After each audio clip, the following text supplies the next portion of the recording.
Bismillahirrahmanirrahim. Donc nous voyons toujours le hadith qui suit, toujours dans ce chapitre sur la création des anges. Un hadith qui nous est rapporté par Ahmad ibn Yunus. C'était la première chaîne de transmission que nous avions mentionné par erreur tout à l'heure.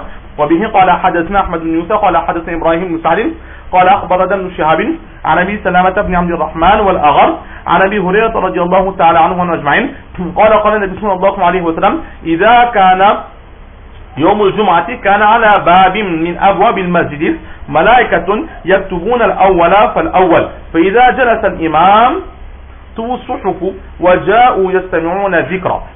Donc là nous avons un hadith qui Imam Bukhari nous rapporte de Ahmad fils de Yunus, qui rapporte d'Ibrahim fils de Salim, qui rapporte de Ibn Shihab, qui rapporte de Abi Salama fils d'Abdurrahman et de Al-Aghal, et qui rapporte de Abu Hurairah radiallahu ta'ala an, qui dit que le prophète sallallahu alayhi wa sallam a dit, lorsqu'arrive le jour du vendredi, alors à l'entrée, à chaque porte de chaque mosquée se trouvent des anges. Et ces anges vont écrire le nom des premiers arrivés, et ainsi de suite. Ils vont écrire l'ordre d'arrivée de chaque personne qui se présentera à la mosquée pour la prière du vendredi. Et lorsque le imam, il va s'asseoir sur le mimbar pour le khutbah, à ce moment, ils vont fermer leur registre et les anges, ils vont eux-mêmes entrer dans la mosquée et écouter avec attention les conseils qui seront donnés par ce imam. Donc, la première chose qui nous intéresse dans ce récit, c'est la présence des anges. Nous sommes dans le chapitre sur la création des anges. Dans ce hadith, le prophète sallallahu alayhi wa sallam, il a dit que chaque vendredi, il y avait des anges qui venaient écrire, ils avaient un registre avec eux et qui écrivaient l'ordre d'arrivée de chaque personne pour la prière du vendredi.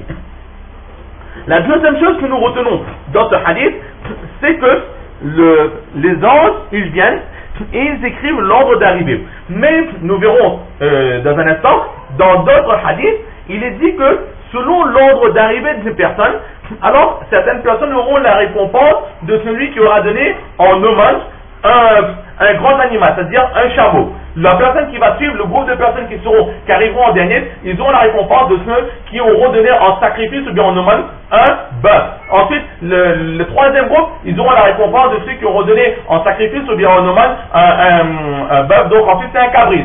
Ensuite, selon cette narration, ce sera un poulet. Ensuite ce sera un oiseau. Et enfin le dernier groupe qui arrivera avant le début de la prière, ils ont comme récompense la récompense de celui qui aura donné en hommage un œuf. Donc au fur et à mesure, nous allons voir que la récompense, plus on arrive tard pour la prière du vendredi, moins nous aurons de récompense. Nous allons développer cela un peu plus tard, mais ce qui est bien de voir dans tous les récits que nous allons voir au sujet de l'importance du Juma, c'est que la prière de Juma en elle-même, c'est quoi? C'est une prière.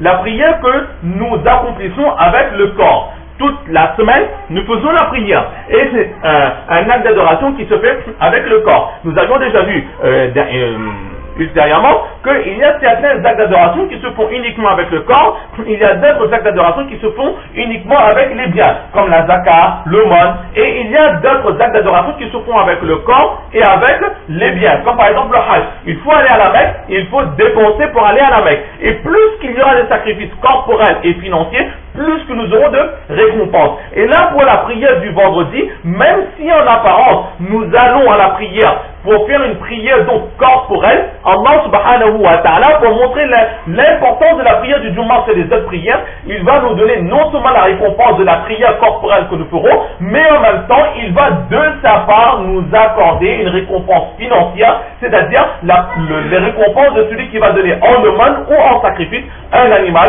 ou bien un chameau, ou bien un bœuf, ou bien un cabri, ou bien un mouton, ou bien un oiseau, ou bien un poulet, ou bien un œuf. Et donc là nous voyons l'importance de ce Juma et le nombre de récompenses qui sont réservées pour cette personne qui donc se présente à la prière du Juma.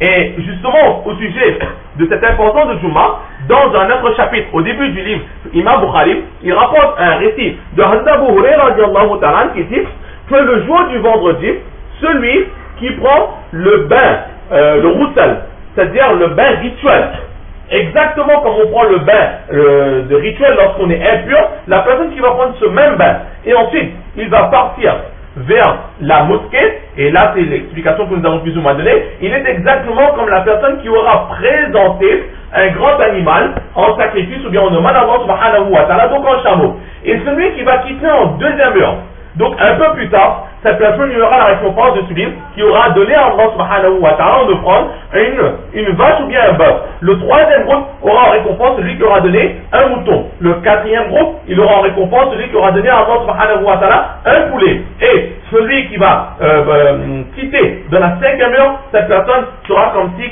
elle aura donné en hommage ou bien en sacrifice à Allah subhanahu wa ta'ala un œuf.